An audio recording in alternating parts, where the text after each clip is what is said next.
Hello everyone, welcome to Dinapadi Samayal. இன்னைக்கு நம்ம பார்க்க போறது குக் வித் கோமாலில எலிமினேஷன் ரவுண்ட்ல வின் பண்ண பவித்ரா அவங்க செஞ்ச ரோஸ் ஷாஹி துக்குடா. ரொம்பவே யம்மியா இருந்தது, ரொம்ப டேஸ்டியா இருந்தது இந்த ஸ்வீட். வாங்க இந்த ரெசிபிக்கு போலாம். முதல் ஸ்டெப் பாத்தீங்கன்னா ரப்டி செய்யணும். இதுக்கு ஒரு full fat milk 1/2 litre packet எடுத்து நல்லா காய்ச்சிக்கோங்க. இந்த மாதிரி ஓரங்களில் நம்ம ஏடெல்லாம் கலெக்ட் பண்ண ஆரம்பிச்சிடலாம். ஃபுல் ஃபேட் மில்கே எடுத்துக்கோங்க, அப்போ தான் நிறைய ஏடு கிடைக்கும். ஒரு பிஞ்ச் அளவுக்கு குங்குமப்பூ ஆட் பண்ணிக்கலாம். இதை நல்லா கொதிக்கட்டுங்க. கிட்டத்தட்ட ஒரு 20 மினிட்ஸில் பார்த்தீங்கன்னா உங்களுக்கு நிறையவே ஏடெல்லாம் ஃபார்ம் ஆகிருக்கும். அதை எல்லாத்தையுமே சேர்த்து ஓரங்களில் எடுத்து விட்டு கலந்து விட்டுக்கோங்க. இப்போ 1 டேபிள் ஸ்பூன் அளவுக்கு சர்க்கரையும் 3 டேபிள் ஸ்பூன் அளவுக்கு கண்டென்ஸ் மில்க்கும் ஆட் பண்ணிக்கலாம். இந்த கண்டென்ஸ் மில்க் போடுறதுனால ரப்டி பார்த்தீங்கன்னா ரொம்பவே டேஸ்ட்டாக இருக்கும். இந்த மாதிரி ஓரங்களில் இருக்கிற ஏடெல்லாம் அப்பப்போ எடுத்து விட்டுருங்க. இப்போ பாதாம் பவுடர் ஒரு 2 டீஸ்பூன் ஆட் பண்ணிவிட்டு நம்ம நல்லா மிக்ஸ் பண்ணிக்கலாம். இதுவும் நல்ல ஃப்ளேவர் கொடுக்கும், நல்ல திக்னஸ் கொடுக்கும். இப்போது ஒரு 20 மினிட்ஸ் கழித்து கார்ன்ஃப்ளவர் 1 டீஸ்பூன் ஆட் பண்ணி கொஞ்சமாக தண்ணி ஆட் பண்ணிவிட்டு அதை நல்லா மிக்ஸ் பண்ணிவிட்டு கைவிடாமல் இதில் விட்டுட்டு கலந்துகிட்டே இருங்க. இது எதுக்கு பார்த்தீங்கன்னா நமக்கு அந்த ரப்டி ஓரளவுக்கு திக்னஸ் சீக்கிரமாக கிடைக்கிறதுக்கு. ஸோ 20 மினிட்ஸ்க்குள்ளே இந்த ரப்டி நீங்கள் செஞ்சிடலாம். இப்போ இதை ஆற வச்சு ஃப்ரிட்ஜில் எடுத்து வச்சுருங்க. இப்போது அடுத்த ஸ்டெப் பார்த்திங்கன்னா சுகர் சிரப் செய்யறதுக்கு நம்ம முதல்ல 2 ரோஸ் பன்னீர் ரோஜா எடுத்துக்கோங்க. வேறு எந்த ரோஸும் வேண்டாம். இதோட பெட்டல்ஸ் இதழ்கள் எல்லாத்தையுமே தண்ணியில் போட்டு ஒரு 2 தடவை நல்லா வாஷ் பண்ணிக்கோங்க. வாஷ் பண்ணிவிட்டு இந்த மாதிரி க்ரஷ் பண்ணிக்கலாம். அப்படி இல்லைன்னா நீங்கள் மிக்சியில் பல்ஸ் மோடில் கூட கொஞ்சம் க்ரஷ் பண்ணி இந்த மாதிரி 1-2 எடுத்துக்கோங்க அரைச்சி. இப்போ ஒரு கடாயில் 1/2 கப் அளவுக்கு சர்க்கரை 1/2 கப் அளவுக்கு தண்ணி விட்டு நல்ல சர்க்கரை பாகு நம்ம எடுக்க போகிறோம்.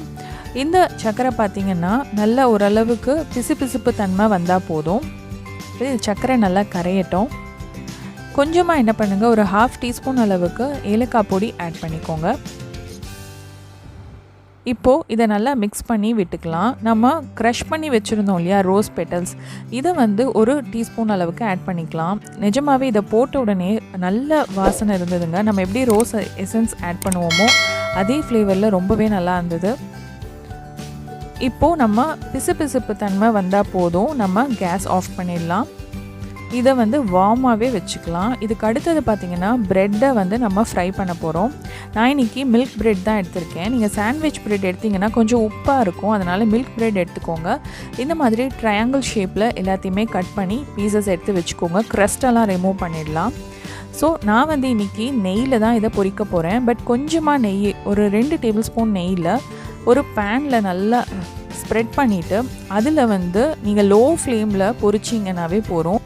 நம்ம ஆயிலில் ஃப்ரை பண்ணுறதோட இந்த மாதிரி நெய்யில் ஃப்ரை பண்ணுறச்சே அந்த ஸ்வீட்டோட ரிச்னஸ் ரொம்ப ஜாஸ்தியாக இருக்கும். கொஞ்சமான கீயில் இந்த மாதிரி நீங்கள் ஃப்ரை பண்ணிக்கலாம். அப்படி இல்லைன்னா நீங்கள் தோசை டவாவில் ஜஸ்ட் வெறும் டோஸ்ட் கூட பண்ணிக்கலாம். இந்த மாதிரி 2 பக்கமும் கொஞ்சம் நேரம் ஒரு 1 நிமிஷம் 2 நிமிஷம் அளவுக்கு இந்த மாதிரி பொரித்து எடுத்துக்கலாம். இப்போ அந்த சுகர் சிரப் வார்மாக இருக்கு இல்லையா, அந்த வார்மான சுகர் சிரப்பில் இந்த சூடான ப்ரெட் டோஸ்ட்டை போட்டு ஜஸ்ட் ஒரு 30 செகண்ட்ஸ் 2 பக்கமும் நல்லா திருப்பி விட்டுக்கோங்க. இப்போ அந்த சுகர் சிரப்பில் அந்த ப்ரெட்டில் நல்லாவே இறங்கியிருக்கும். இதை எடுத்துடலாம். இப்போது அடுத்த ப்ராசஸ் பார்த்திங்கன்னா ஜஸ்ட் இதை பிளேட்டிங் தான் பண்ண போகிறோம். கொஞ்சமாக நம்ம சின்னதாக கட் பண்ண பாதாம், கொஞ்சமாக பிஸ்தா, இது எல்லாமே நம்ம ரப்டியில் போட்டு நல்லா மிக்ஸ் பண்ணிக்க போகிறோம். இப்போ நான் இந்த ரோஸ் பெட்டல்ஸ் பார்த்திங்கன்னா பிளேட்டிங் பண்ணுறச்சே சர்வ் பண்ணுறச்சே மட்டும்தான் ஆட் பண்ண போகிறேன். ஏன்னா ஆல்ரெடி நம்ம சுகர் சிரப்பில் ரோஸ் பெட்டல்ஸ் ஆட் பண்ணியிருக்கோம். ரொம்ப ஜாஸ்தி போட்டாலுமே உங்களுக்கு கொஞ்சம் கசக்கிற மாதிரி ஆகிடும். ஸோ இந்த மாதிரி நம்ம கொஞ்சம் ரபடி, அதுக்கப்புறம் லைட்டாக கொஞ்சமாக ரோஸ் பெட்டல்ஸ், அதுக்கப்புறமா நம்ம ஃப்ரை பண்ண ப்ரெட் பீசஸ், இது எல்லாத்தையுமே வச்சு நம்ம சர்வ் பண்ணலாம். இந்த யம்மியான ஸ்வீட்டை நீங்களும் பண்ணி பாருங்கள், ரொம்பவே டேஸ்டியாக இருந்தது. இன்னொரு ரெசிபியில் நான் உங்களெல்லாம் சந்திக்கிறேன். அது வரைக்கும் டேக் கேர், பாய்.